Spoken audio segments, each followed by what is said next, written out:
Saludos para todos. En la actividad anterior se estudiaron los aspectos relacionados con las funciones nerviosas superiores que distinguen al hombre y a la mujer dentro de la escala zoológica.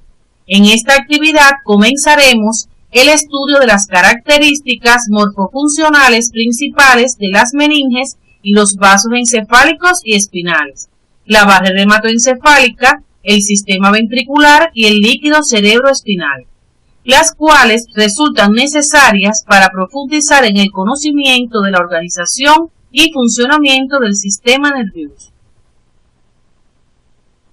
Esta imagen nos presenta un agujero en la capa de ozono a través del cual las radiaciones ultravioletas pueden alcanzar la superficie terrestre y afectar los sistemas biológicos existentes.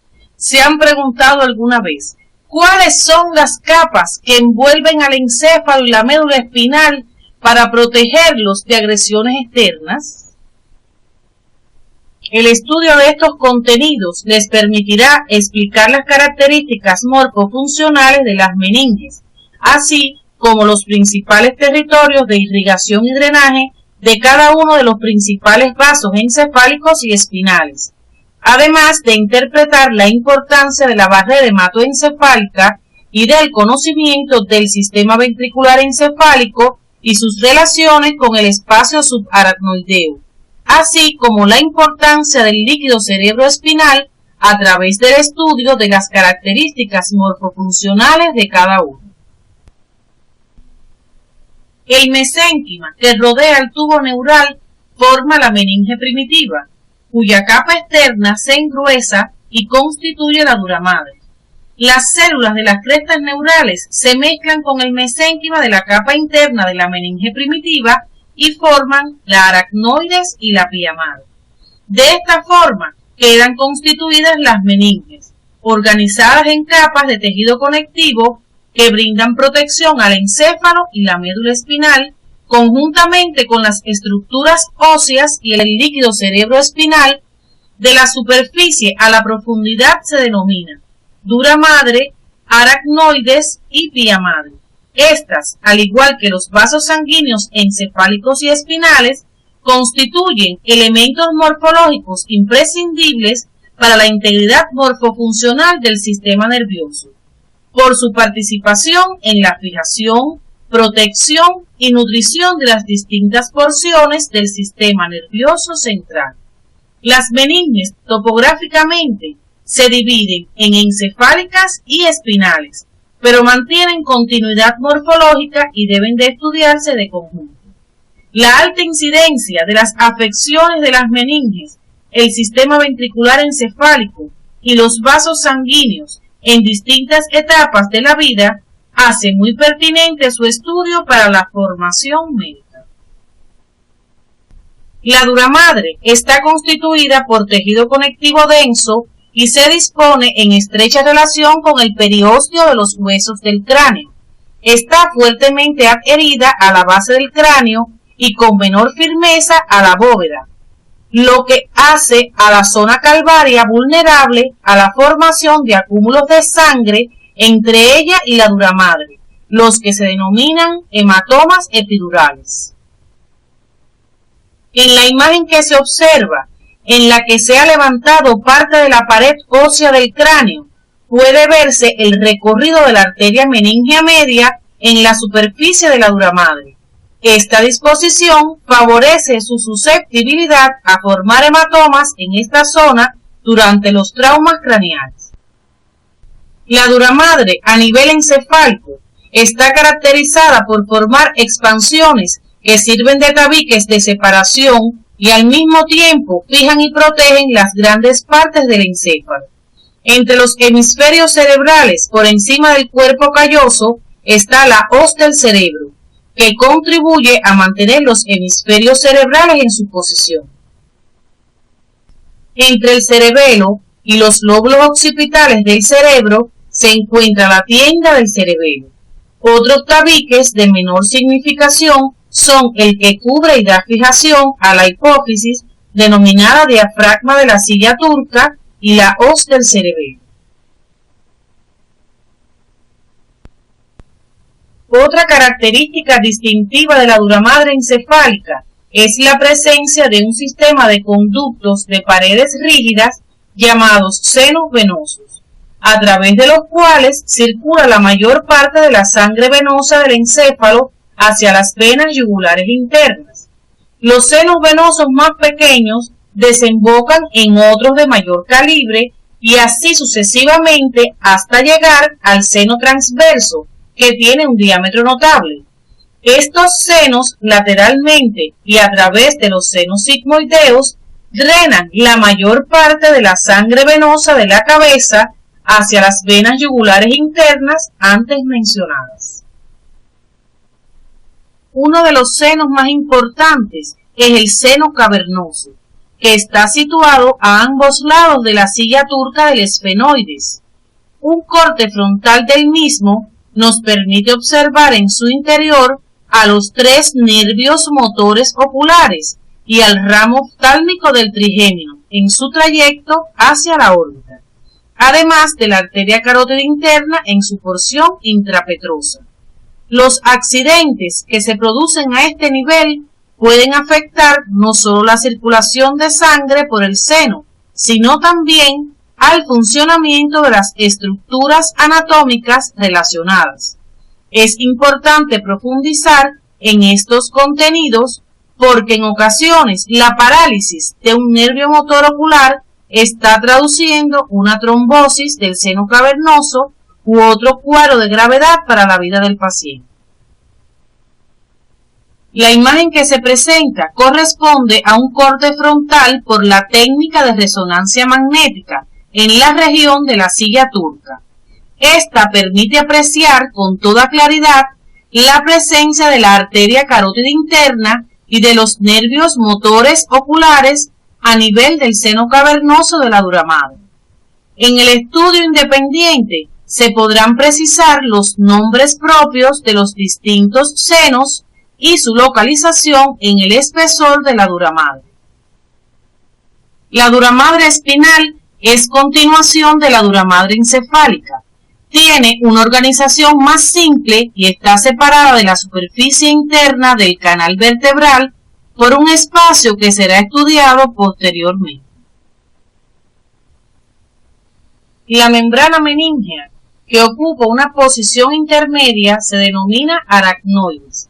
El tejido que la forma es conectivo más laxo y se caracteriza por estar poco vascularizada y presentar 2 capas, una que se adhiere a la duramadre y otra que forma trabéculas, lo que permite su unión con la pía madre o meninge más interna y garantiza la existencia de un espacio entre ellas denominado espacio subaracnoideo. Una de sus características importantes es la presencia de las denominadas granulaciones aracnoideas, que tienen como función la absorción del líquido cerebroespinal. En el CD de neuroanatomía clínica pueden conseguir una fotografía real de las granulaciones aracnoideas en el área aledaña al borde superior de los hemisferios cerebrales. La más profunda de las membranas meningeas es la pía madre. Esta es muy vascularizada y está fuertemente adherida al tejido nervioso. Es la membrana más interna y mantiene una relación muy estrecha con el tejido nervioso, ya que penetra en la profundidad de los accidentes de la superficie encefálica y espinal y acompaña a los vasos encefálicos cuando estos penetran en el tejido nervioso.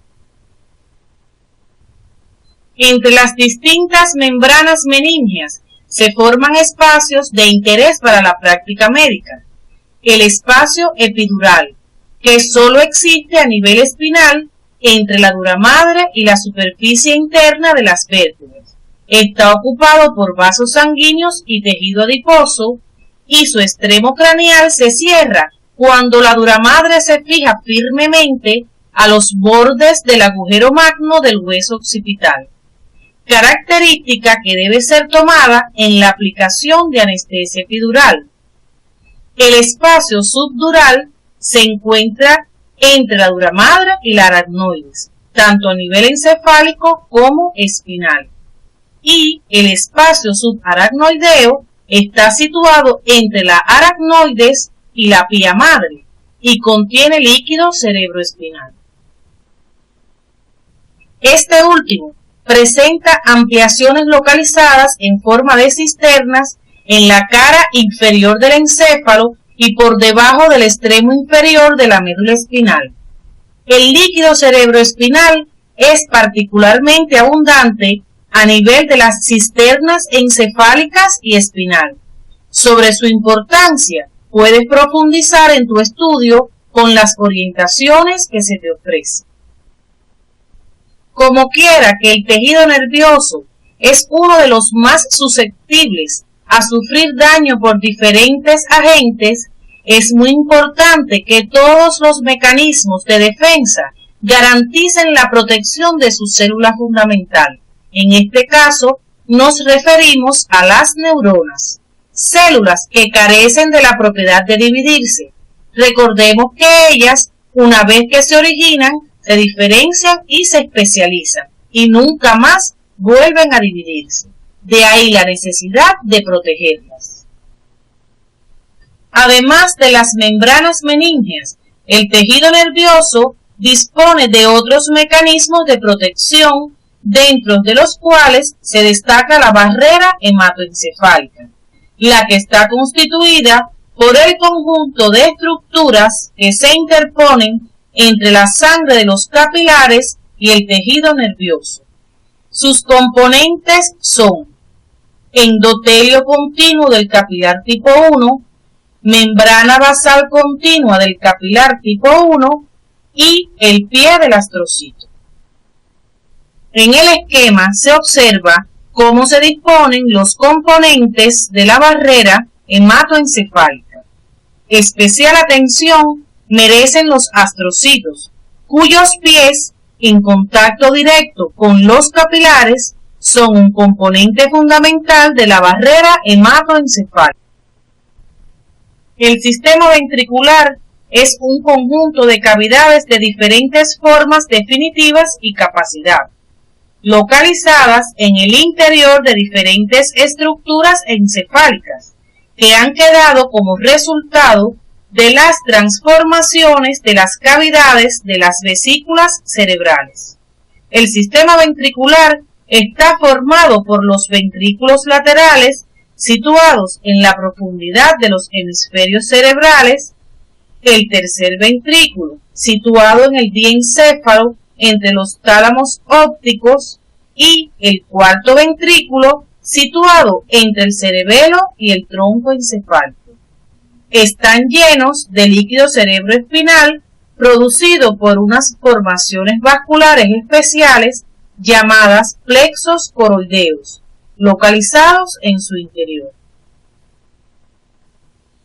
Los ventrículos mantienen comunicación entre sí y en el caso particular del cuarto ventrículo tiene comunicaciones además con el canal central de la médula espinal y con el espacio subaracnoideo, a través de los orificios que presenta el velo medular inferior en el techo del cuarto ventrículo.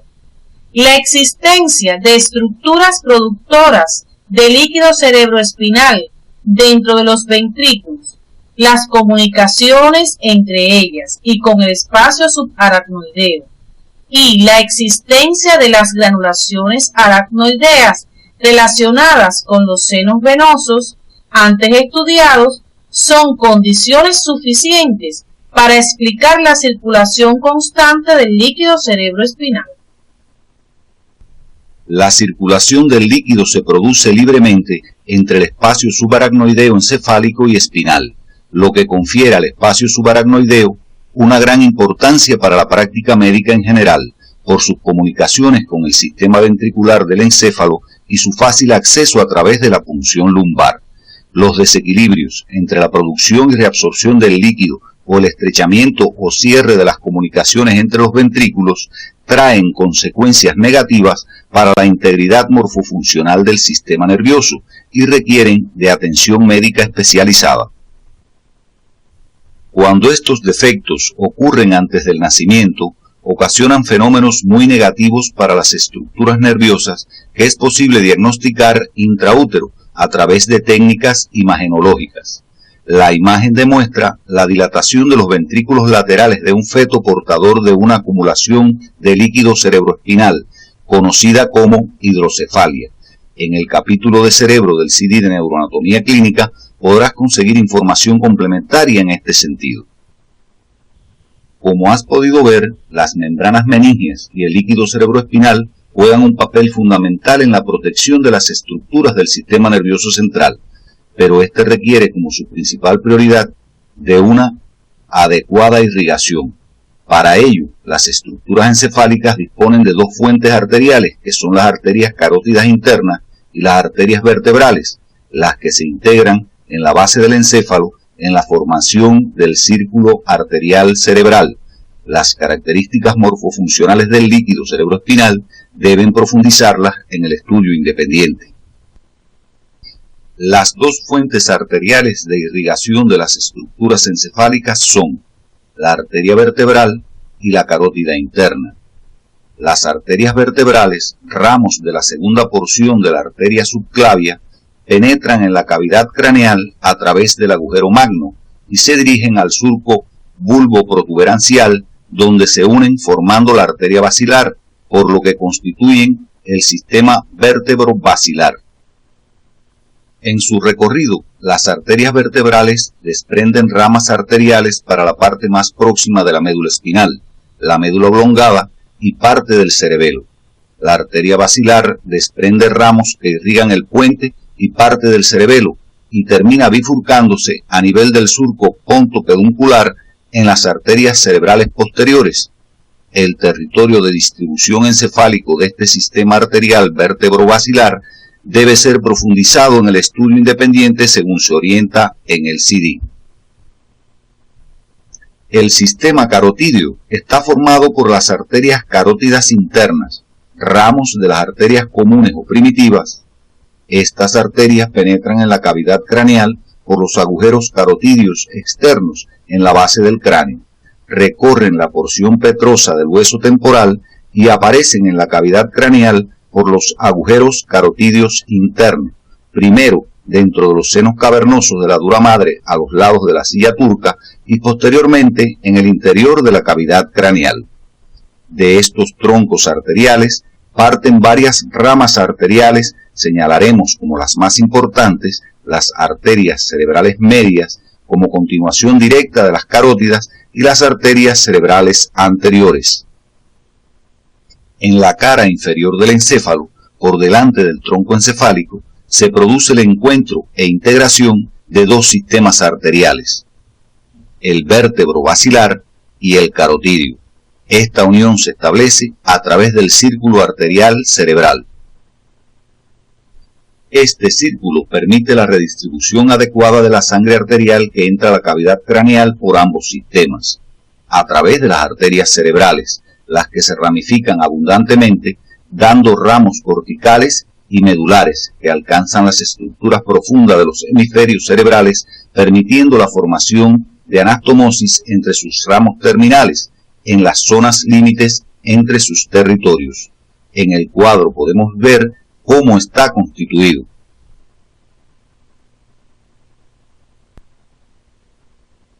Un estudio contrastado de las arterias carótidas internas permite apreciar su distribución en los territorios de las arterias cerebrales anterior y media, como se muestra en la imagen de angiografía que están observando. La siguiente vista panorámica nos muestra en conjunto la salida de las arterias encefálicas del círculo arterial cerebral. La arteria cerebral anterior es ramo directo de la arteria carótida interna. Se proyecta hacia adelante paralela al borde inferior del lóbulo frontal y luego gira hacia arriba y hacia atrás por la cara medial del hemisferio cerebral a lo largo del surco del cíngulo, hasta llegar al borde superior del hemisferio cerebral. Sus ramos dan irrigación a toda la cara medial de los lóbulos frontal y parietal. parte de la cara anterior del lóbulo frontal y por la cara superolateral parte de los giros frontal y parietal superior. Además participa en la irrigación de la cabeza del núcleo caudado y de la cápsula interna.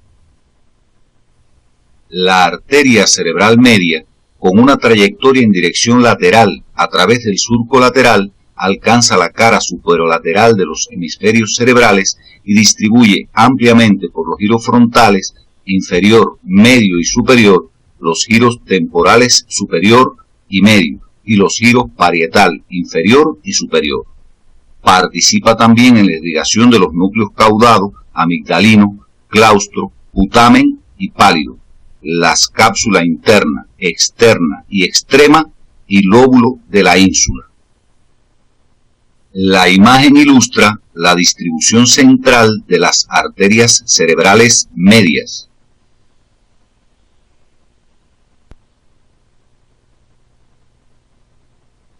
Las arterias cerebrales posteriores irrigan el extremo posterior del hemisferio cerebral por todas sus caras, estableciendo anastomosis con ramos de las arterias cerebrales anteriores y media. Además, irrigan el tálamo óptico, parte posterior de la cápsula interna y parte del techo mesencefálico. A su entrada a la cavidad craneal, las arterias vertebrales desprenden ramos que se dirigen en sentido contrario y van a irrigar la médula espinal y parte inferior del tronco encefálico. Ellas también emiten ramos para el cerebelo, el que dispone de dos arterias en su cara inferior y una en la cara superior. Sobre la irrigación del cerebelo pueden profundizar en el capítulo correspondiente del CD de neuroanatomía clínica. La imagen que se muestra ilustra en vistas anterior y posterior el origen y trayecto de las arterias espinales.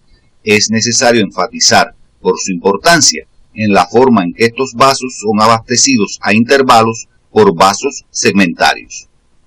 Ello permite que, a pesar de su pequeño calibre, no desaparezcan al avanzar en su trayecto. El pequeño diámetro de estos vasos explica su vulnerabilidad a la obliteración en ciertas enfermedades degenerativas como la aterosclerosis, lo que puede conducir a déficit de las funciones medulares. La sangre de retorno de la circulación encefálica es enviada a los senos venosos de la dura madre, que se encarga de conducirla principalmente hacia la vena yugular interna, que constituye la vía de drenaje más importante del encéfalo. Las venas encefálicas se dividen en superficiales y profundas. Estas últimas concentran su drenaje en una vena que vierte la sangre directamente en el seno recto y que, debido a su tamaño, ha sido denominada vena cerebral magna. El drenaje venoso de la médula espinal se realiza a través de los plexos vertebrales, los que mantienen una constante comunicación con las venas segmentarias en las distintas regiones del cuerpo, así como las venas encefálicas por su continuación con el plexo basilar. El plexo venoso vertebral interno no tiene válvulas, por lo que la sangre tiene la posibilidad de viajar en ambas direcciones. Esto explica que a través del mismo se puedan difundir hasta estructuras encefálicas, células malignas procedentes de órganos dañados a cualquier nivel del organismo. Debido a la complejidad de su evolución embriológica, es frecuente el desarrollo anómalo del encéfalo, originado por factores genéticos o ambientales que consecuentemente afectan algún proceso del desarrollo normal, como los que aparecen en la diapositiva.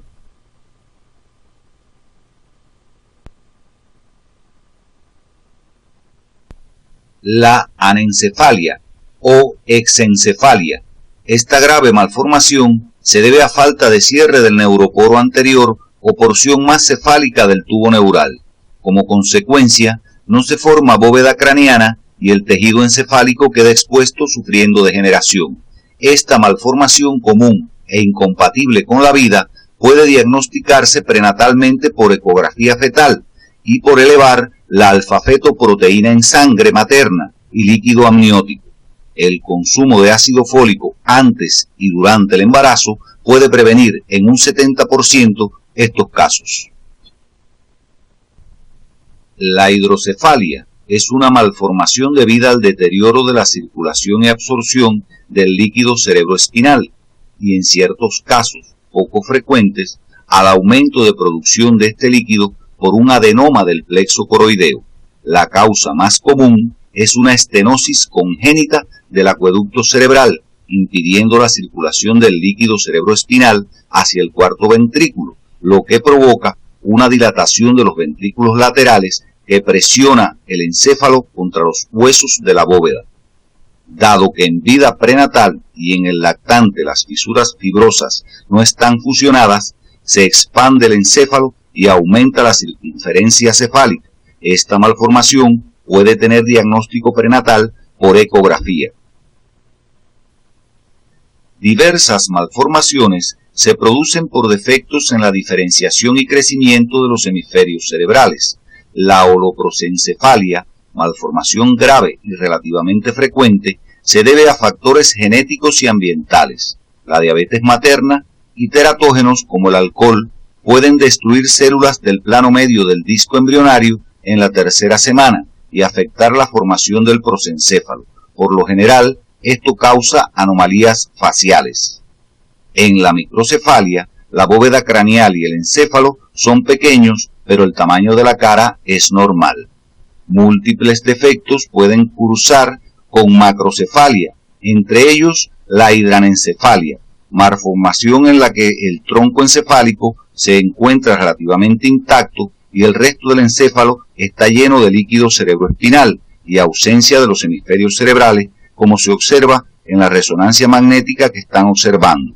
Se cree que el defecto se deba a una obstrucción temprana en las arterias carótidas internas. En la agenesia del cuerpo calloso hay ausencia total de esta estructura, como puede verse en la resonancia magnética que están observando. Esta malformación puede ser asintomática, pero son frecuentes en ella las convulsiones y el retraso mental. Los defectos que acontecen durante la formación del cráneo se asocian con frecuencia a malformaciones congénitas del encéfalo o las meninges. Frecuentemente, el defecto se sitúa en la porción escamosa del occipital, que puede faltar total o parcialmente. Por lo general, cuando el orificio es pequeño, se hernian únicamente las meninges y se trata de un meningocele craneal, pero cuando el defecto es mayor, se hernian las meninges y parte del encéfalo, formando un meningoencefalocele. Si la porción del cerebro que se hernia contiene una parte del sistema ventricular, la malformación se denomina meningohidroencefalocele, como se observa en la proyección.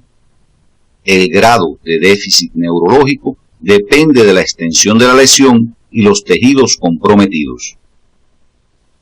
Otras anomalías congénitas del encéfalo se deben a alteraciones de la histogenia del tejido nervioso. La histogenia anómala de la corteza cerebral puede originar defectos como la lisencefalia o la presencia de bandas o núcleos heterotópicos resultantes de fallos en la migración neuroblástica, que clínicamente pueden dar lugar a convulsiones y varios tipos de retraso mental.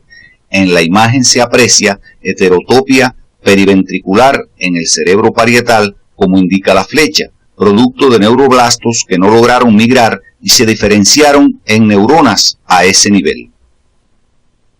A modo de resumen de los aspectos tratados, podemos señalar que las meninges son membranas de tejido conectivo que protegen los órganos del sistema nervioso central, entre las cuales existen espacios, dentro de los que merece destacarse por su importancia el espacio subaracnoideo.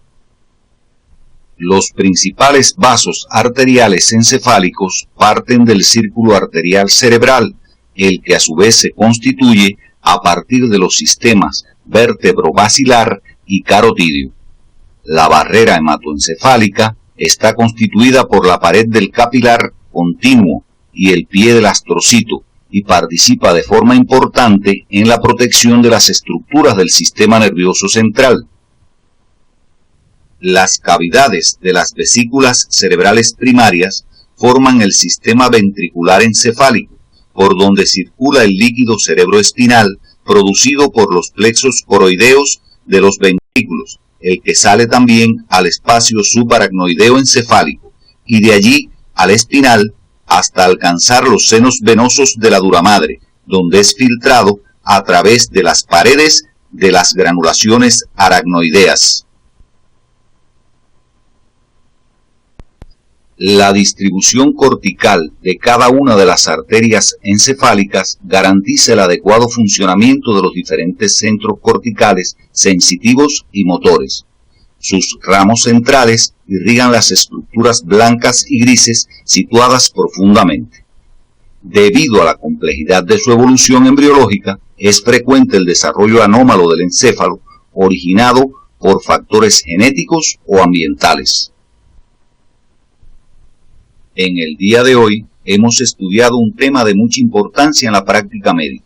Baste decir que las enfermedades vasculares del encéfalo se encuentran entre las primeras causas de muerte en los países desarrollados, donde la esperanza de vida es mayor. Estas son enfermedades en gran medida prevenibles, asumiendo hábitos y estilos de vida saludables, como son evitar el consumo de cigarrillos, no ingerir en exceso grasas de origen animal y practicar sistemáticamente ejercicio físico. En la próxima actividad tendremos la oportunidad de estudiar un tema de mucha importancia que en gran medida se vincula con el estudiado hoy, porque hablaremos de la forma en que se conducen los impulsos nerviosos a través de las vías nerviosas, y justamente son las afectaciones de estas vías las que en muchas ocasiones nos informan que se ha producido una alteración de tipo vascular en el sistema.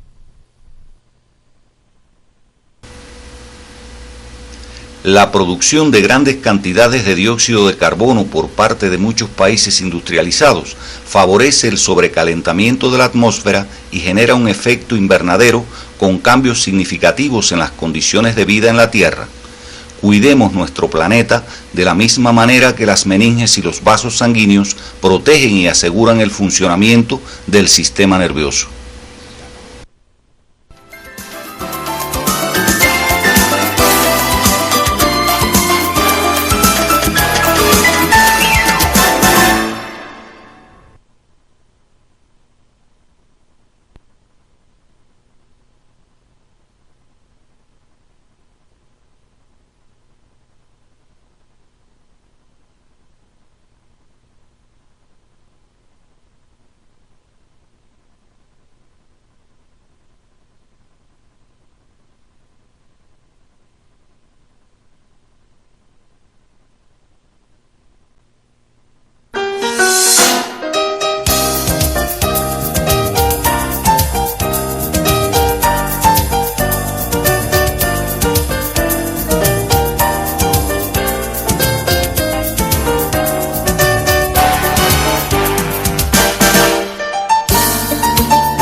Saludos para todos. La presencia del Libertador trae a nuestras mentes una frase que pudiera sintetizar su mayor aspiración: la integración latinoamericana, como una necesidad para asegurar el destino de nuestras naciones. De igual forma, en el estudio del sistema nervioso, la integración de sus partes constituye una necesidad para alcanzar una mejor comprensión de sus características morfofuncionales. En las diferentes actividades hemos tenido la oportunidad de abordar el estudio de la estructura y las funciones de los diferentes componentes de los sistemas nerviosos periférico y central, los que, partiendo de las propiedades y funciones fundamentales del sistema que conocimos en la clase de generalidades, nos han permitido comprender la forma en que nuestro organismo se encuentra interrelacionado con el medio, tanto informándose de sus cualidades como respondiendo de forma adecuada y oportuna ante los diferentes estímulos. Estos aspectos que han sido abordados de forma parcelada, hoy vamos a integrarlos para conocer cómo están sistematizadas las vías nerviosas. El estudio de estos contenidos les permitirá realizar una caracterización morfofuncional de los centros y las vías nerviosas aferentes y eferentes, teniendo en cuenta el tipo de información que conducen, así como la integración sensoromotora y su importancia para la práctica médica, lo cual les permitirá interpretar las manifestaciones producidas por las lesiones de las mismas a diferentes niveles. Deben seguir las orientaciones que se ofrecen en el CD de la asignatura, realizando las tareas correspondientes. El estudio sistematizado de los distintos centros y vías nerviosas, tanto aferentes como eferentes, nos permitirá lograr una integración de estas y una comprensión morfofuncional más objetiva del sistema nervioso como un todo, capaz de controlar el funcionamiento de los distintos órganos y sus relaciones con el medio exterior. La alta incidencia de las afecciones de los centros y las vías nerviosas en distintas etapas de la vida hace muy pertinente su estudio para la formación del médico integral comunitario. Los centros y vías aferentes se dividen en generales y especiales. Ahora nos ocuparemos del estudio de los centros y vías aferentes generales. Los centros y vías aferentes generales son el conjunto de receptores sensoriales que permiten la codificación de los estímulos externos e internos en potenciales de acción.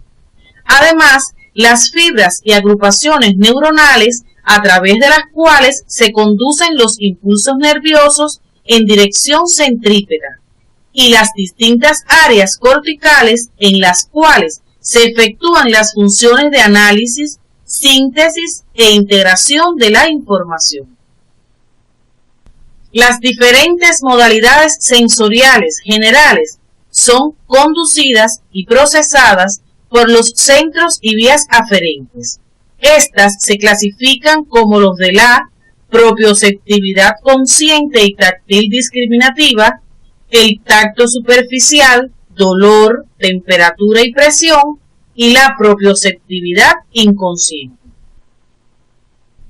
Durante el proceso de caracterización de cada vía, se tendrá en cuenta un algoritmo común: receptor, situación y tipo, localización del cuerpo de la primera neurona, localización del cuerpo de la segunda neurona, nivel de decusación de la vía, localización del cuerpo de la tercera neurona, localización del cuerpo de la cuarta neurona, sistematización de las fibras nerviosas según las distintas partes del sistema nervioso hasta llegar a la corteza correspondiente.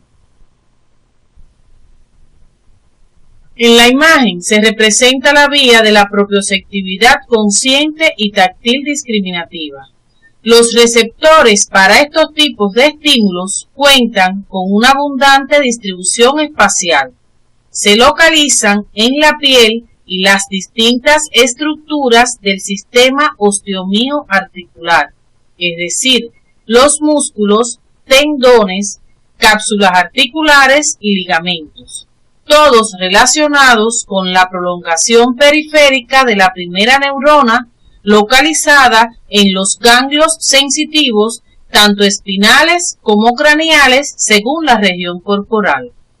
Las prolongaciones centrales de estas neuronas entran a la médula espinal, formando parte de la raíz posterior de los nervios espinales e incorporándose a los tractos grácil y cuneiforme en el funículo posterior para hacer sinapsis con la segunda neurona localizada en los núcleos grácil y cuneiforme en la parte posterior de la médula oblongada.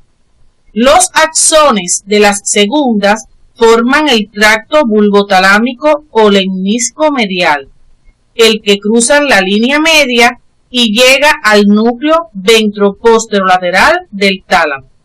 La tercera neurona, localizada en el tálamo, proyecta sus axones a través de la cápsula interna a la corteza del giro postcentral y parietal superior.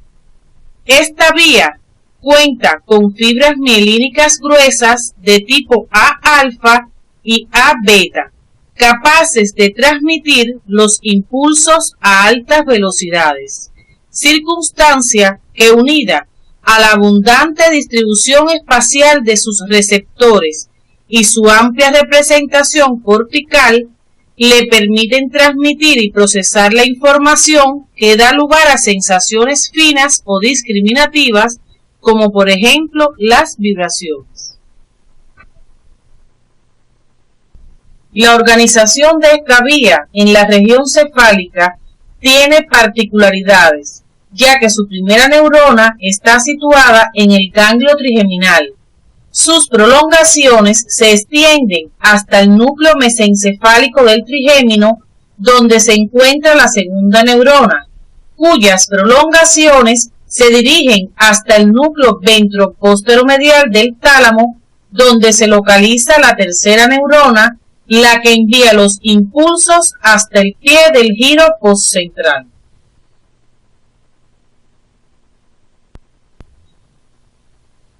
Los receptores de la vía del tacto superficial se localizan en la piel.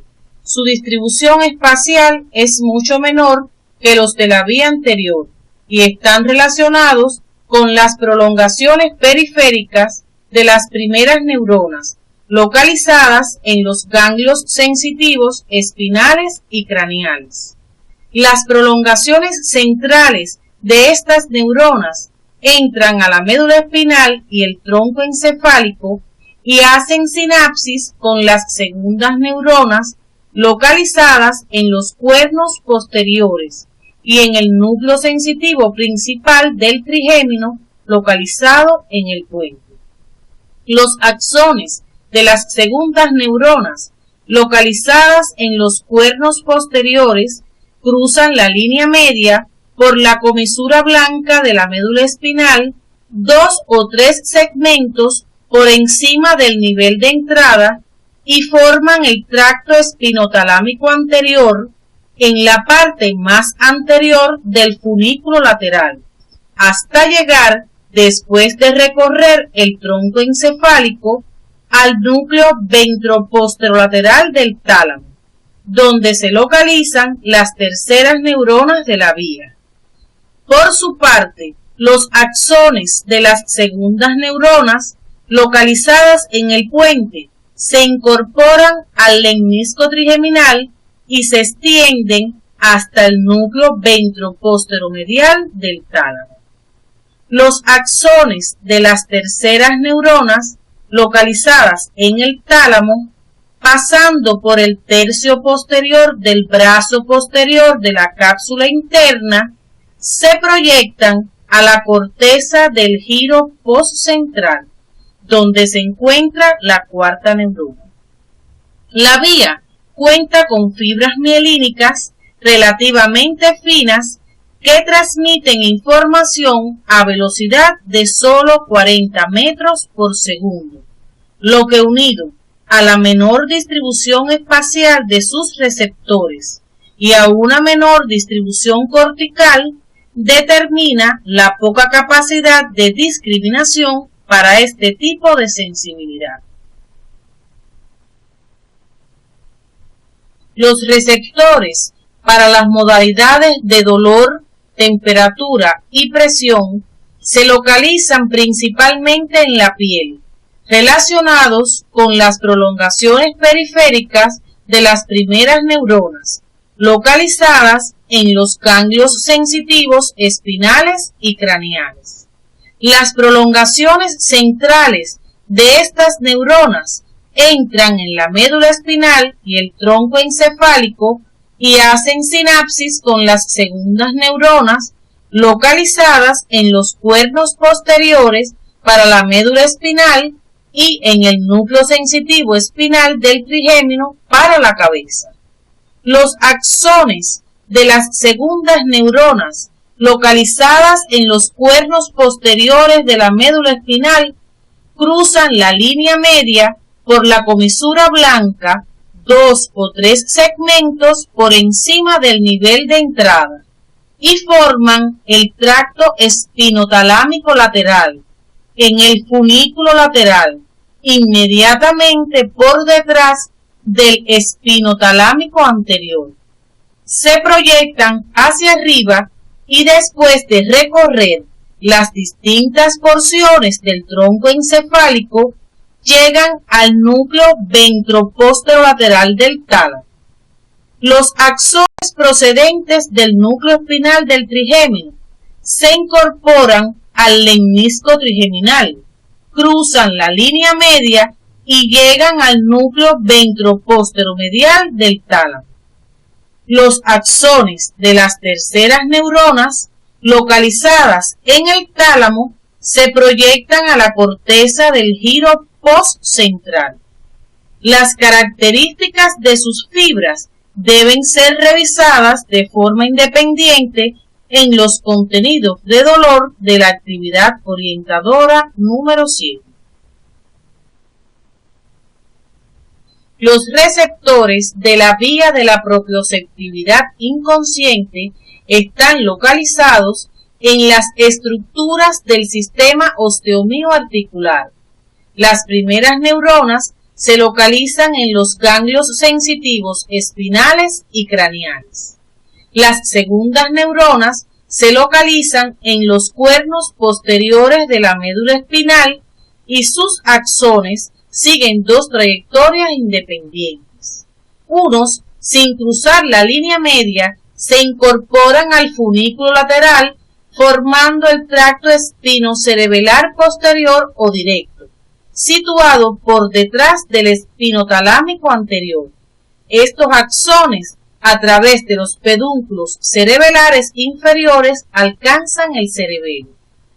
Otros cruzan la línea media por la comisura blanca y se sitúan en el funículo lateral, formando el tracto espinocerebelar anterior o cruzado, situándose lateralmente con respecto al tracto espinotalámico lateral. Asciende por el tronco encefálico y a nivel mesencefálico cruza nuevamente la línea media y a través del pedúnculo cerebelar superior llega al cerebelo. Esta organización determina una vía directa o no cruzada y otra que se cruza 2 veces. Por lo tanto, funcionalmente resultan directas al coincidir el lado de entrada de la información con el lado de llegada de la misma al cerebelo. Hasta el momento podemos plantear algunas observaciones que resumen los aspectos esenciales de estas vías.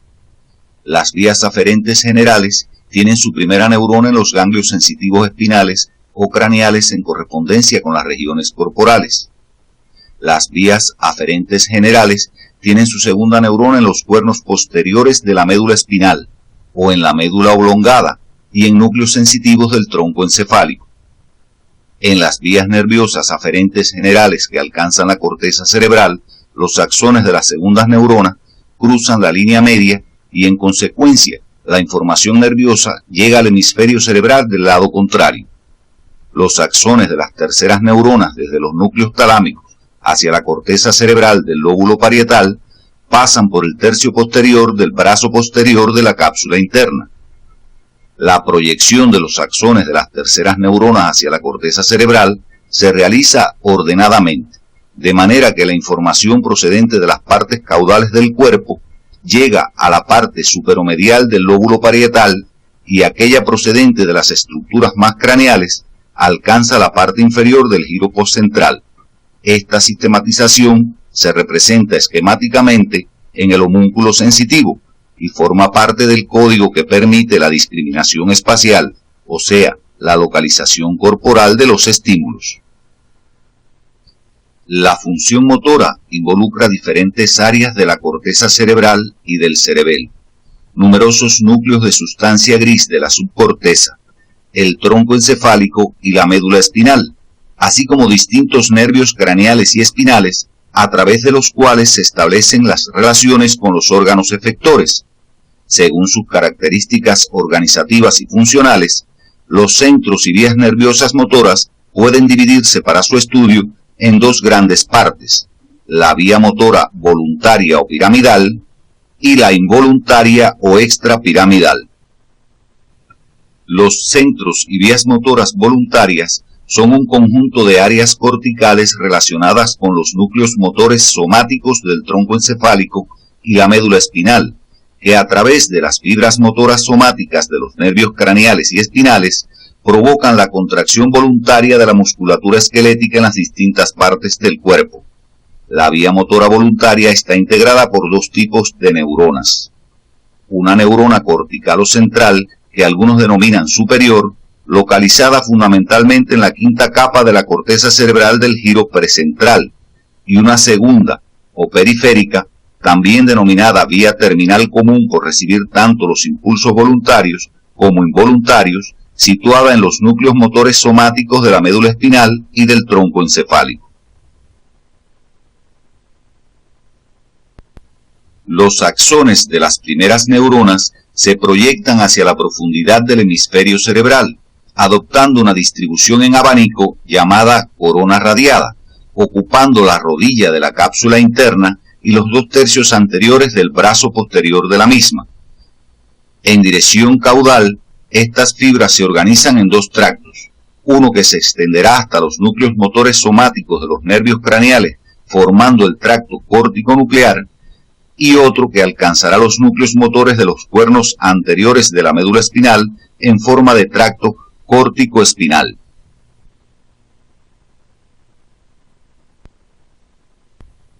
El tracto córtico-nuclear está formado por los axones procedentes de la parte más caudal de la corteza motora primaria. Ocupa la rodilla de la cápsula interna y un poco más caudalmente la parte medial del pie del pedúnculo mesencefálico.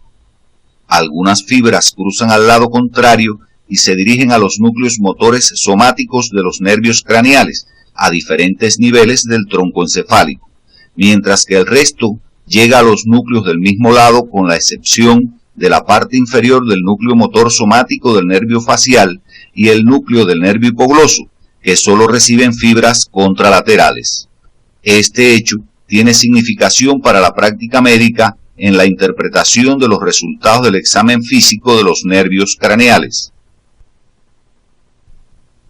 El tracto córtico-espinal está formado por un conjunto de fibras que, iniciándose en la corteza motora primaria, fundamentalmente a nivel del giro precentral y lobulillo paracentral, y después de atravesar la corona radiada y la cápsula interna, recorren el tronco encefálico en dirección a la médula espinal, ocupando la mayor parte del pie peduncular, se dispersan a nivel del puente y nuevamente se agrupan a nivel vulvar, formando las pirámides, en cuyo extremo inferior la mayor parte de las fibras cruzan la línea media y se sitúan en el funículo lateral de la médula espinal, donde se denominan tracto córtico-espinal lateral.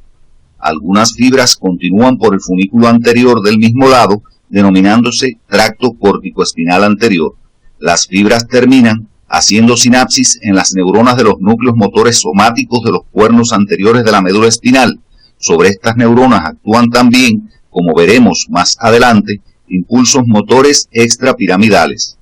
Las lesiones de los centros y las vías motoras voluntarias provocan disminución o pérdida de la fuerza muscular en forma de paresias y parálisis, respectivamente.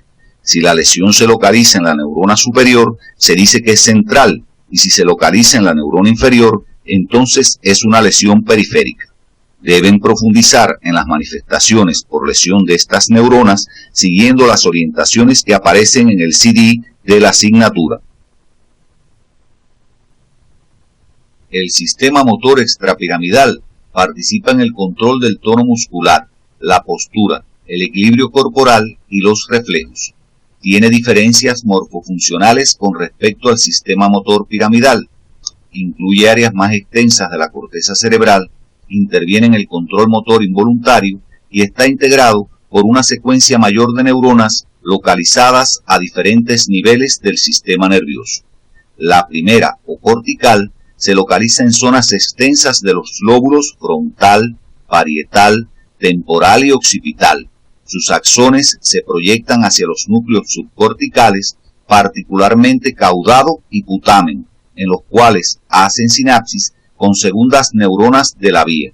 Desde estos núcleos, los axones de las segundas neuronas se dirigen unos al tálamo, otros al pálido, núcleos subtalámicos, núcleos de la formación reticular, núcleos vestibulares y núcleos rojo. Desde estas estaciones intermedias parten axones hacia los núcleos motores somáticos de los nervios craneales en el tronco encefálico y de los nervios espinales localizados en los cuernos anteriores de la médula espinal. De tal manera, sobre estas neuronas motoras recaen impulsos nerviosos extrapiramidales, al mismo tiempo que recibe impulsos piramidales. Este hecho convierte a estas neuronas en una vía terminal común para ambos tipos de impulsos, que a través de sus axones llegarán hasta las fibras musculares. Las relaciones del cerebelo con la corteza cerebral y distintos núcleos del tronco encefálico explican su integración al sistema motor extrapiramidal. Por una parte, a través de los núcleos de proyección específica del tálamo, el cerebelo mantiene informada a la corteza cerebral de los impulsos nerviosos propioceptivos y vestibulares que recibe desde distintos receptores. Pero al mismo tiempo, la corteza controla la función del cerebelo a través de la vía corticoponto-cerebelar. Los sistemas motores eferentes del cerebelo establecen conexiones con los núcleos reticulares, vestibulares y rojo del tronco encefálico, y a través de ellos, por los tractos vestíbulo espinal, retículo espinal y rubro espinal, entre otros, influyen sobre la vía terminal común. Estas vías motoras extrapiramidales ofrecen una base postural estable para la realización de los movimientos voluntarios iniciados en la corteza motora. Los contenidos relacionados con estas vías deben profundizarlos siguiendo las orientaciones que se establecen en el CD de la asignatura, los cuales permitirá interpretar las manifestaciones por lesión que se sugieren en el mismo. Es necesario precisar, a modo de resumen de lo tratado en la actividad de hoy, los siguientes aspectos. Las vías de la sensibilidad general o aferentes conducen la propioceptividad consciente y táctil discriminativa, la del tacto superficial, la del dolor, la temperatura y la presión, así como la de la propioceptividad inconsciente. En estas vías de la sensibilidad general, la primera neurona se sitúa en el ganglio espinal o craneal, mientras que la segunda neurona de estas vías cruza la línea media, excepto en el tracto espinocerebral directo, que conduce la propioceptividad inconsciente al cerebelo. La tercera neurona de las vías de las sensaciones conscientes se localiza en el tálamo. Las vías motoras pueden ser voluntarias e involuntarias. La primera presenta solamente dos neuronas, una superior extendida entre la corteza y los núcleos motores somáticos y una inferior que recepciona también los impulsos motores involuntarios. A esta se le denomina vía terminal común. Las vías motoras involuntarias son polisinápticas y terminan en los mismos núcleos motores somáticos que la voluntaria para actuar sobre los mismos grupos musculares. El cerebelo se integra a las vías motoras involuntarias para el control automático de los movimientos, el tono muscular y el equilibrio. La imagen que están observando corresponde con una pintura de Van Gogh. El disfrute de la misma se logra gracias a la exploración selectiva del medio y al funcionamiento adecuado del órgano de la visión, que será objeto de estudio en la próxima actividad orientadora.